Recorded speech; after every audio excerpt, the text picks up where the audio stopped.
Right, so it's day 2. I've had my brew, it's time to get started. So I've got my mixer set up. Now the first job of the day is to get this ProPave primer mixed up. Now it's great practice to always check the instructions on the back of the box before you start anything. So it states that we've got to add 5.95 litres of clean water in a clean bucket and then add the powder part by part to get a good clean mix. So I'll give that a good mix for up to 5 minutes. Now it's always good practice to keep a nice clean bucket at the side of you to clean off your tools as you go.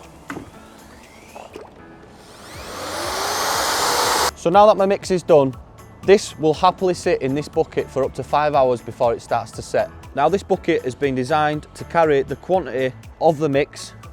It's advised that this product is applied using a roller, which is why the bucket has been designed to fit a roller into it. It's also good practice to keep the bucket clean so that you've got a good clean bucket for your next priming mix. So it's time to get it primed. Now it turns out tiles actually do now come with handles. So bob that on, it gives you a good clean surface to handle your tile easily. We're priming with the roller.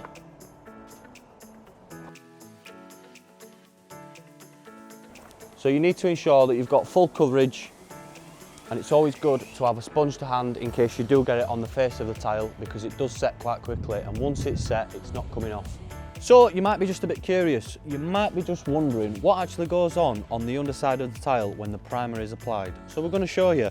What I've got here is a small off-cut section of tile. What I'm going to do is I'm going to apply the primer to one side of the tile and I'm going to leave the other side unprimed. And then I'm going to apply some mix to both sides of the tile, and we're going to catch up with you tomorrow to see how effective the primer actually is.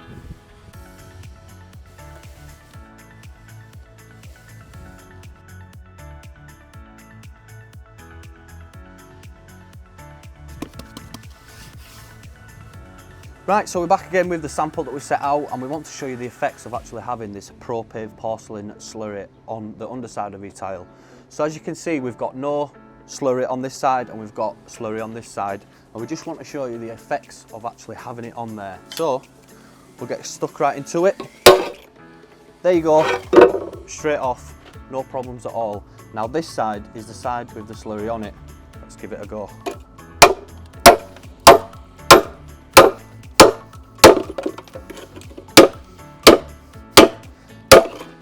So there you go, proof's in the pudding. I could go at that all day and I'm going to really struggle to get it off. As you can see under there, it's still all stuck on, and that is what you want to see.